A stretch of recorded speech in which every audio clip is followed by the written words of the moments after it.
I saw another guy pee on a grandstand in the middle of the course, which was absurd. You Um, should come here. I mean, like that's like every little anybody who's 5 years old and under is peeing on anything, like a dog, well, like a that's street 5 years sign. old or under. Oh, This well, was a you but 70-year-old, yeah, but that then allows that it's a behavior that is not that like baby, doesn't adult. grandparent. Yeah, like No, adult. adult. It's a behavior that it becomes learned and then Wow. So everybody just pees everywhere there, huh? everywhere. So it's the Middle Ages? Welcome to the PredictIt Podcast. I'm Jacob Studwell. I'm here with Garth Juckem. Garth, we have lots to discuss. It's these days that I'm happy that we moved from Monday to Wednesday because now we can discuss the city I live in. Last night was a huge This is storyline for New true. York City. We'll definitely discuss Trump and like where things are going, what the calendar looks like. We're about to hit a big lull, so tune in. We'll be your entertainment while there are no primaries. But let's jump into it. So we've got a full sweep for Mamdani last night. A huge moment. It felt like a moment, I will say. And I'm sure you putting together the newsletter this morning agree. Let's just say Brad Lander, before like any votes were even counted, he was called in New York 10. Clearly, Dan Goldman, not a great candidate there. And yeah, An go ahead. incumbent and an incumbent getting Yeah. absolutely flattened. So Yeah, it's pretty yeah, rough. And it was, I guess it's a Hochul person as well, so or Hochul, sorry, I always get vocal. that wrong. It's so weird. No, so Dan Goldman, a Hochul person as well, but it was all about AIPAC in that race, Yeah. and it was all about Israel and Gaza and Brad Lander. I don't know, kind of had it in the bag since he teamed up with Mamdani and he took the W. So I don't even think Goldman won much of the Manhattan section that is in that district. It's mostly Brooklyn, but yeah. So Brad Lander winning pretty easily, and then the two closer races that we were watching were Claire Valdez versus Antonio Reynoso. Valdez obviously endorsed by Mamdani, Reynoso endorsed by Nadia Velasquez, who was the incumbent previously. Yep. Claire Valdez absolutely cleaned up. Absolute domination here in Brooklyn. And I think that is the race that is most impressive because New York 13 probably could have gone either way and the headlines would have been the same. But because of Valdez's triumph, actually just destroying Antonio Reynoso, who had flavors of an incumbent, even though he wasn't at all. He was Right. the Brooklyn Borough president. This is really what stakes Mamdani as the kingmaker in New Yep. York City. And New York City is very used to that kingmaker role. It's a little old. We probably haven't had that in decades, but anything Mamdani touches is now going to turn to gold. I don't know if is that an exaggeration? It's probably an exaggeration. I think in general, it's three seats where hard left people. One, how does that translate into the midterms? I don't think it translates that much. I think it's New York specific. I mean, he's doing a lot of things right. I mean, not even the Knicks could get a clean sweep, and Mr. Mamdani just rocked out with 3 for 3. You know, I think the big surprise is obviously New York 13. That that was a last minute endorsement. Mm-hmm. So that's really the machine getting out the vote, and just kind of turning it at the very end. But yeah, I think he can't do anything wrong at the moment, and we'll take that for what it is, and that's a successful Tuesday night, and he's got his people in the right place to help him do his vision as he had kind of trotted it out over the weekend with Sanders during the rallies. We'll see how it goes, but I think just stay focused on the fact that he was successful in getting 3 people elected that he backed, and go from there. I think that's fair. And I mean, these are not competitive generals at all. All No, three of these, the no, Democrats going to trounce here. And in 13 specifically, I will say Espaillat was the strongest incumbent here. So that's why that was so surprising. And yep, I did say earlier, I think DAC, Darializa, Avila Chevalier. Oh my God, I am cutting that for sure. That was awful. DAC, we're gonna call her. Yep. Um, again, I think she made it so close that she kind of gave Mamdani a win, no matter if she won or not. But Yep. I think she won by a solid margin. When I went to bed, she was up by a few points, so that's pretty impressive. I don't know. Do you have the final tally Yeah, there? it's 88. Well, according to NBC, it's 88% counted, and she's up by four. We'll call it 3.5 points. 9,000 votes remaining. So I mean, it is close, and I think you're Pretty right good. with that comment. Even if she had lost, the last minute nature of the endorsement, to be able to push her that far in such a short period of time, I think that's what's notable here. Yeah, and can we also just give it up for counting votes in a single night and having results in the night that you voted on the day of? Yeah, that'd be Yeah, really great. Let's just I don't know why, but we have to give our flowers I up mean, we do, to we do, we do, every state, we not just New do. York. It's not just because I live here. Let's just give it every state who decides to figure out how to count the votes and Right. get results in day of is I that's mean, my it's favorite state. Okay, so beautiful. it's basically it's 49 states, and then California is not on Yes. that list. So that's No, shot at California there. But if we if we move on, and deserved. you're relating this to the primaries because I mean to the midterms because it is important. If we look at New York 17, which was also a super important race Yep. here, that was actually New York 17 was more important than the other three races. Mamdani will get the headlines, and that's fine. But New York 17 is an actual close swing district. Very, very rare in just the USA. Not even very, very rare in New York. Very, very rare across the country. And Cait Conley, who's an Army Yes. veteran, Yeah. national security advisor on the National Security Council under Biden, a West Point grad, had great Like money check, raised, check, 2.6. check, Yeah, I check, mean, check. we love to marvel at candidates like this because I just think honestly she's just objectively interesting. Like Yeah. she graduated top of her class at West Point, and there's just so many interesting pieces here. Beat out Beth Davidson, who was a Rockland County legislator, and Yep. I will say I grew up in this district, so I know this district like the back of my hand. My parents still live in this district. And I will say, Cait Conley, if you're looking for a win for the Democrats in the midterms, it's a perfect candidate to try to win this swing district. She can Yep. appeal to the independents. She can appeal to the so-called moderates, although I think a lot of those moderates in that district lean right. But if they are angry about the war, they are angry about where Trump went with his administration, they Yep. might be more likely to vote for Cait Conley, who's new, who's fresh, who's younger, and kind of vote out Mike Lawler, who's now had the seat for a few terms now. But I think that's probably the most interesting result, and that will get the least play. But Cait Conley, if you look at her website, and we like to do this, if you look at her website, got service, commitment, courage, never backs down from a fight. Guns is in her first bio here, which again, I'm from this district. You mentioned guns, you've got some people's attention. Okay, there's definitely a gun favorable district here. It feels more like upstate New York, more like Midwest, more like Pennsylvania than it does like New York City. So, Yep. explaining her roots in the Hudson Valley, it's dedicated combat veteran. It's a really really great bio here, and I think this is going to play really well in the environment in which Democrats are going to have the wind at their backs. I think Cait Conley is going to win this district, and she might win it by like 5+ points, which is impressive because Lawler won by a point last time. So, I mean, this just screams all American. I mean, I'm looking at this website, and she's jumping out of an airplane. She's got the whole service thing right, going. She plays baseball. She's carrying a football. I mean, West Point. So like, she hikes. yep, With a backpack, a big yep. backpack. I mean, it's like this is, yeah, that's kind of a dream candidate. I It mean, really is. It really and can you believe that she almost lost out to Beth Davis? No, it was actually pretty much a no, Trump there. I mean, if we she look she at the smashed she results, smashed her. I mean, all four counties.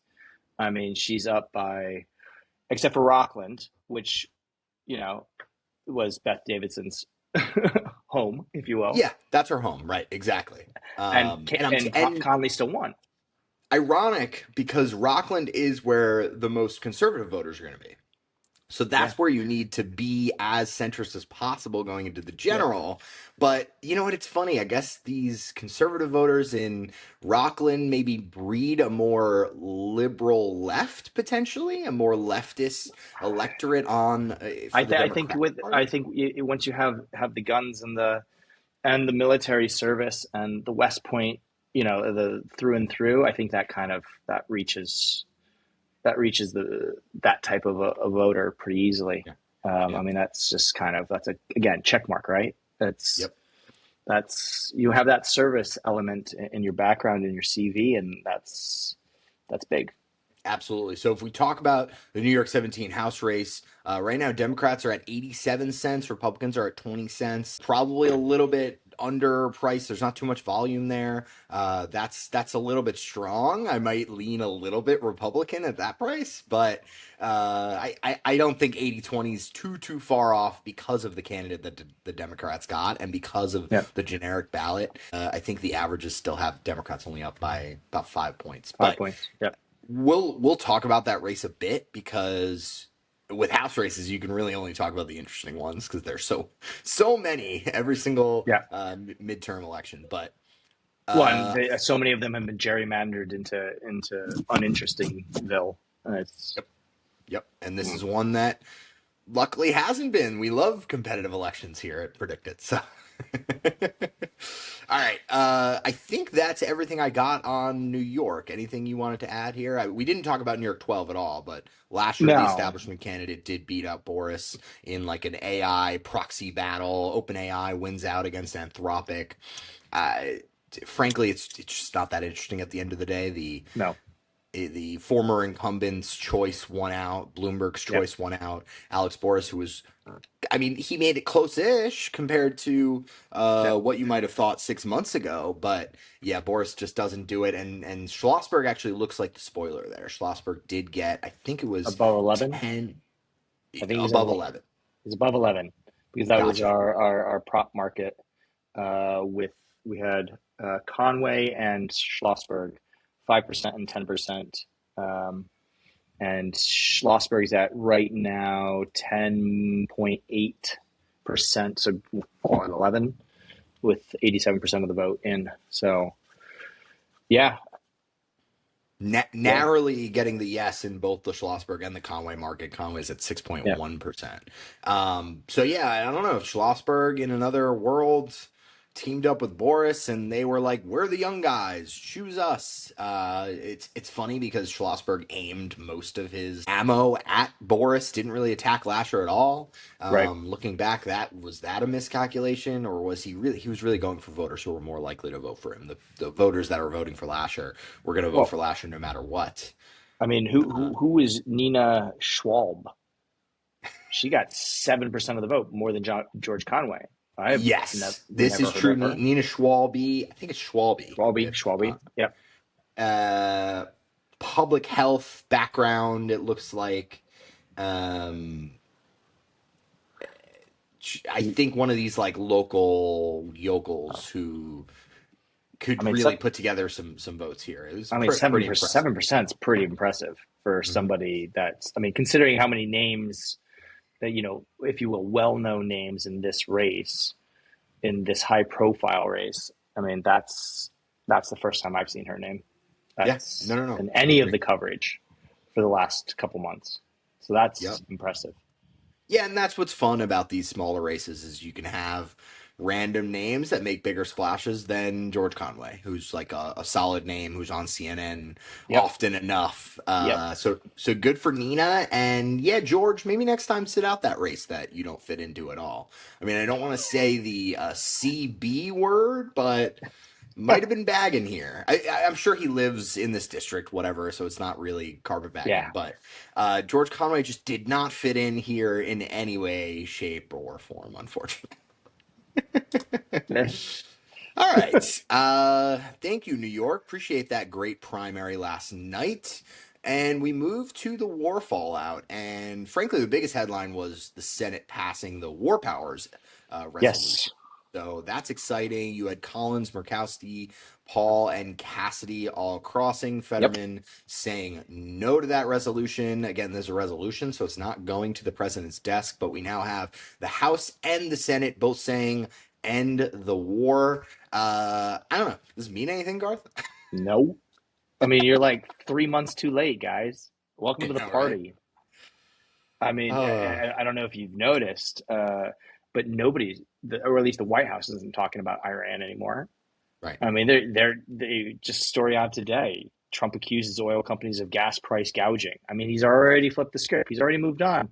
He's got his Yep. man JD in Switzerland hanging out in Lausanne and chatting it up with some peeps, and we're working on other things here.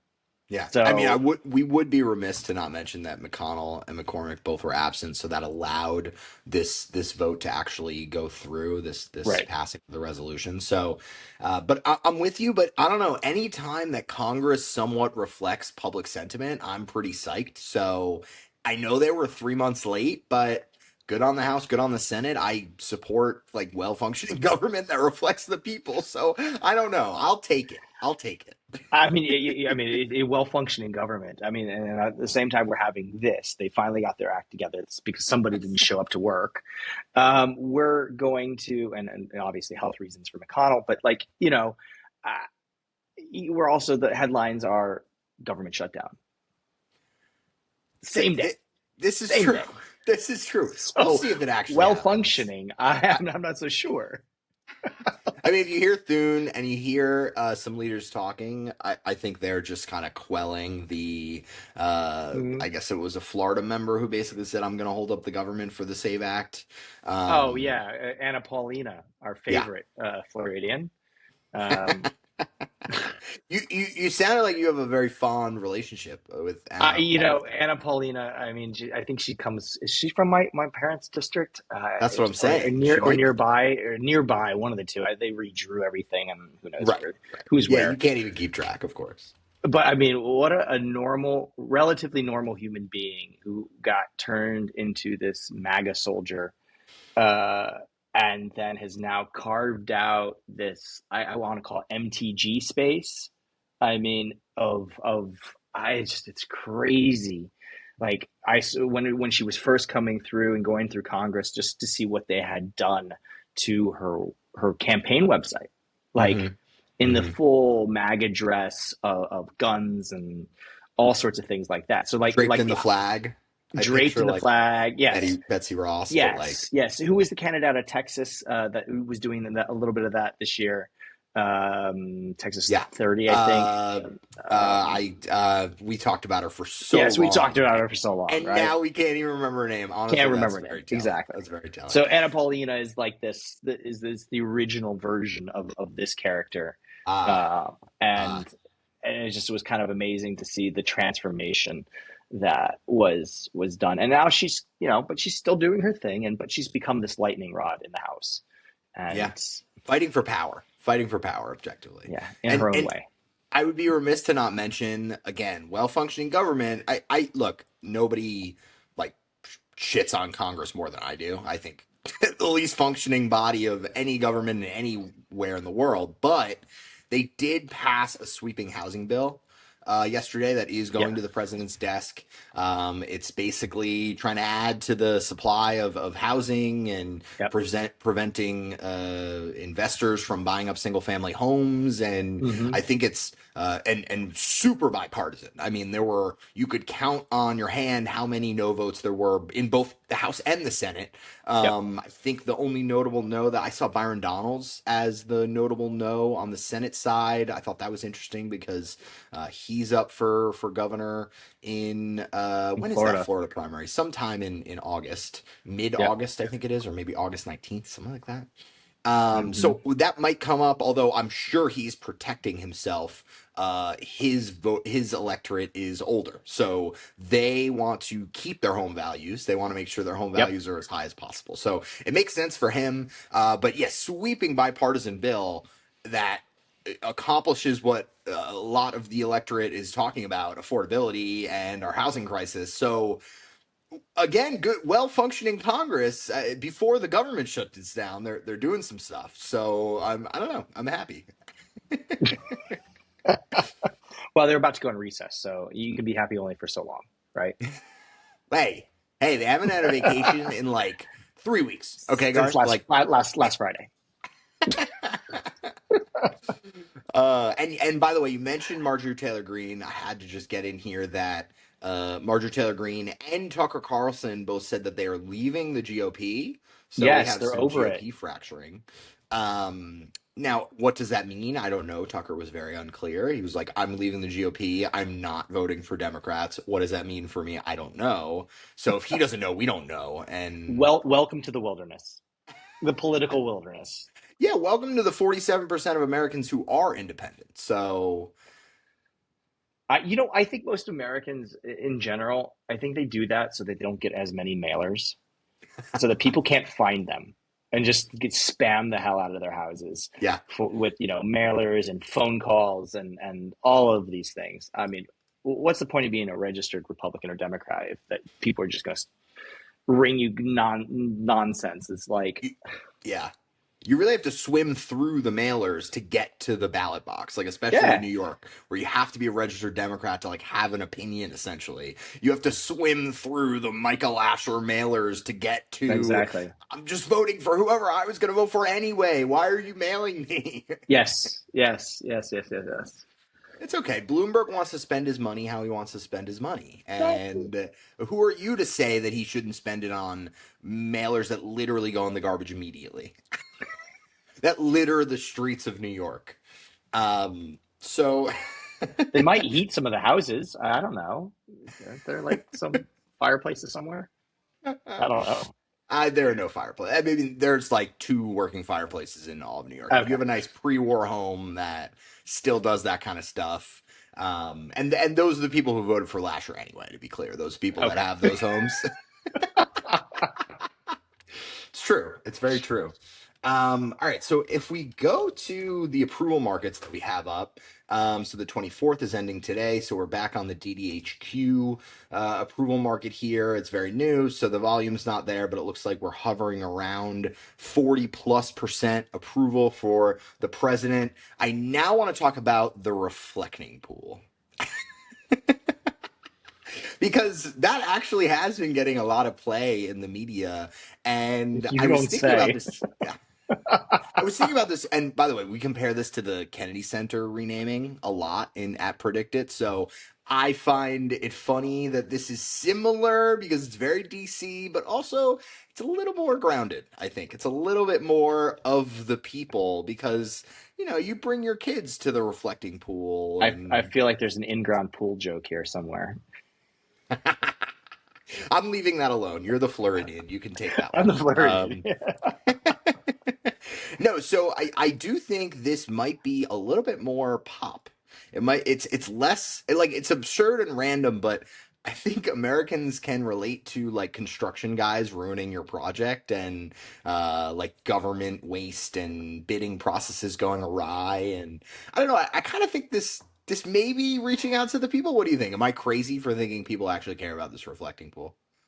No, I mean, I just found a story on now what a Republican from Tennessee is asking, why don't we just let it go all natural, and let some fish in there? I mean, just turn it into, America's pond. Interesting. And the fish would keep it clean, right? We could put Yeah. things in the pool Well, it that would have actually algae. It would have algae in it, and we wouldn't be complaining about the algae in it because it was supposed to have algae in it. true. Yeah, but I mean, I think there's still probably too much algae for one's liking in some Well, yeah, I cases. mean, you'd have to create some sort of a biotop or something like that, You know and what? I then know a guy who doesn't require a bid here. You could just give him money and he'll just yeah. create How I much think does it's he need? 14 14, million. 14 million? Yeah, Yeah, 14 million he's looking sounds about for. right. So Okay. if you just give him the money, he'll do it. Okay, cool. Sounds like a great idea. Where have I heard that from? So is this going to touch Trump's approval? I guess at the end of the day, that's what I care about. I mean, maybe. I I mean, move over, Iran. We've got a reflecting pool to talk about, and the 4th of July celebrations are in like 2 weeks, so or a week and a half. So, I mean, if the pool doesn't look good, That's kind of the weird part about it. Is like we're all going to DC. At least like we'll put it on. I'll put it on the TV yeah, and watch the fireworks and whatever. It's 250. I don't know if I'll be around for 300 or whatever. So got to I mean, celebrate what we can. can you imagine if they've got it roped off with a do not touch tape as they're doing the celebrations? It's a What a good like a point. PR nightmare that would be. I mean, AI is strong these days, and we could probably make it the pool look better in these images, touch them up a little bit. But like what a PR disaster it is. You got the reflecting pool in front of Lincoln, and it is all roped off. Do not I mean, touch. we're gonna have reporters on the ground every single second that the reflecting pool is still slightly green and peeling. I saw a good video on Twitter about they were emptying the pool to fix it, and then it started pouring, so the pool then filled up again. Really, really funny. God just is reveling in the misery of the administration. Yes. Um, So, yeah, I mean, frankly, the only reason why this is enjoyable and interesting is because it's domestic, and that's why we haven't mentioned Iran once on this. I mean, we mentioned the War Powers resolution, but we haven't talked about how the MOU that we called in the wrong way last week is completely in the garbage. Yeah. It doesn't. Well, and then on top of it, it doesn't exist. It doesn't It, exist. it doesn't exist. It doesn't I mean, it exist. literally does not exist. Yeah, so we definitely called a swing there last week that I will definitely say we were wrong, but we had the caveat that Israel might mess this all up, and that is exactly what happened. So we did a little bit caveat things to say if this goes through, this is fantastic for the Trump administration. They could turn the page, but Israeli defense minister is like, we're not leaving even if you tell us to leave explicitly. Like Yeah. that's at the end of the day, that's where we're at, and that's why elections in New York are talking about Israel and Gaza still. That's why people are being elected, because it's a tough situation that we've gotten ourselves in, and that's why people didn't want to go in the first place. Um, so this is going to hang over his head for a few more months, I assume, at least. I, I'm even on the Financial Times right now, and where's Iran? It's I interesting mean, that it's just like, gone. it just doesn't exist. How is that possible? Okay, I got halfway down the page. I finally found something. But like, really? How is it possible such a thing can just disappear from the news cycle? I don't know, and I'm looking at gas prices. I mean, I guess that's the problem. The national average is at $3.92, 93 cents. So I mean, what would it be if you removed California? 315? I it's a mean, great like, point. Well, so New York, I will say New York is $4.19. So, but you're right. I okay. mean, California is probably closer to 5 plus, if Yeah, I'm five not plus. Just mistaken. if you remove the top one, two, three states that tax the heck out of gas. Yeah. I It's mean, it's I wonder, is it weighted by population too? Because then you're right. If California is removed, then it might go down to 350. yeah, I just So that's probably the main reason why we're not talking about it. I mean, if it's not affecting us, and Iran isn't killing people, and Trump administration doesn't care about it, it's a little bit like, all right, Europe, you're on your own, because I yeah, think Europe's still suffering from the Strait being yeah, controlled by Iran, right? yeah, yeah, You tell yeah. me, how's the gas prices?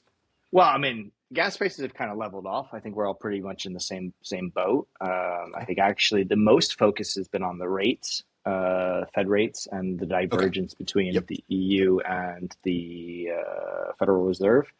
And now that the Americans are thinking on a different path, it's driving the euro down. Um, but yeah, it's like nobody's really talking about it here. I mean, it's kind of meh. So I'm starting to look at the calendar ahead because we've got a really quiet July, and we've been talking about this quiet Yep. July for a long time, and it's now here. We still have Louisiana on this weekend, Saturday runoffs, Right. and then Arizona is the 21st, and South Dakota runoffs on the 22nd. So literally July is nothing. Nothing, nothing, nothing. So I've been looking at the Nothing. calendar and I want to see kind of what's going to influence the headlines, what might influence Trump's approval. We have the jobs report on Friday, July 3rd. Yep. Always love to see the jobs report. It's important to understand the American psyche. It's important to understand what AI is doing to the job market, how young people are being affected by the job market. I don't know, cost of living, that's the number one issue. So I think the jobs report actually might give us the most insight into where we're at going into America 250, which is then the next day. So we have America Yep. 250 on Saturday, July 4th. We're going to be lighting off a lot of money. I mean, fireworks. And Same thing. I wonder how people feel about all that stuff. Will this be the propaganda and the rah-rah, let's go America that the administration wants it to be, or will it be like, I can't pay my rent, but you can light millions of dollars of fireworks off at the Capitol? Will it feel more Hunger Games? I think you've left out the wild card in this entire situation, and this is now the American talking from Europe. But the World Cup. Don't sleep on the World Cup effect. I think Trump hasn't shown up, and I think he's been wise about that.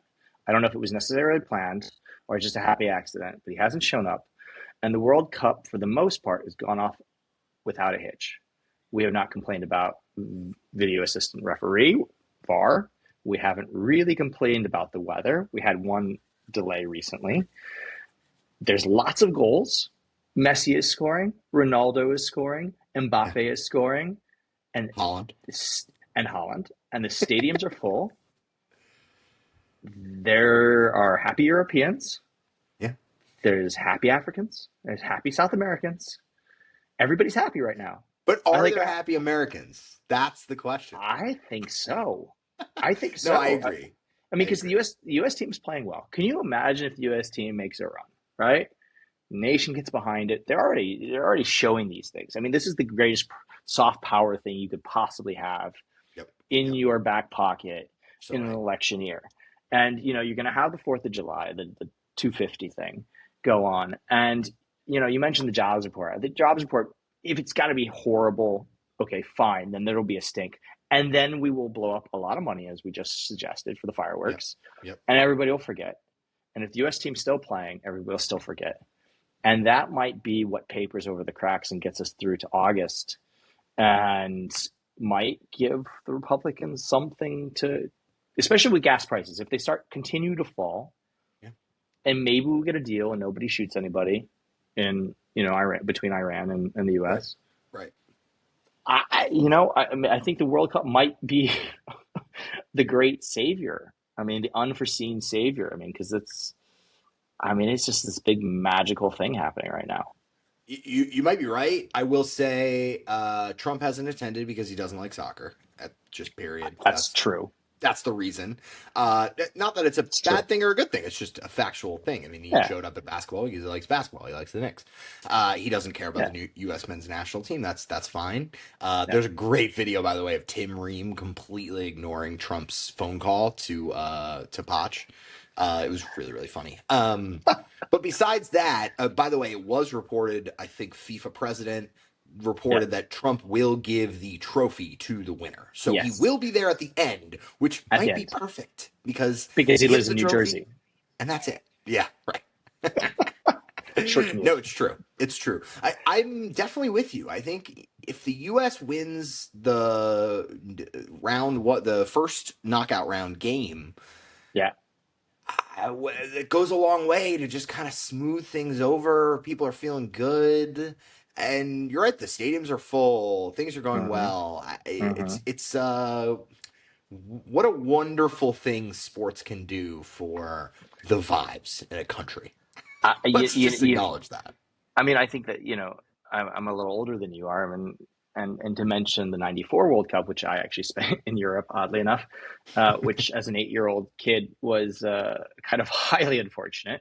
But I mean, I have many, many friends that had formative moments of their lives because of the World Cup coming to the U.S. And, it did a lot. It did a lot for soccer in the U.S. It did a lot for the people, a lot for the community, a lot for everything. So you don't not just need the U.S. to do well, but I think just the impact of the event, the impact on the economy, of just all the small businesses reaching out, having these interactions with all these other people, forgetting about all the bad things, if you will. Yeah. It's great soft power. Period. Yeah, and I'll just mention, if you don't know about the Scotland fans in Boston, like, that is the anecdote, the mini story within what we're talking about right now. Yeah. So go ahead, look up just Scotland, Boston. You'll understand what we're talking about. They like completely took over is like a bad connotation, but they did. They took over Boston, and everyone was happy about it. Everyone was invaded, psyched. and they're like totally cool about being invaded. It was amazing. And then they left, and everyone was so upset. Like, oh no, they went to wherever they went. I forgot. The guys in the kilts left. They left. Maybe they'll come back. I don't know. All right, so let me rattle off a few more events. Let me know if you think any of these are going to affect Trump's approval, Americans' generic ballot thoughts.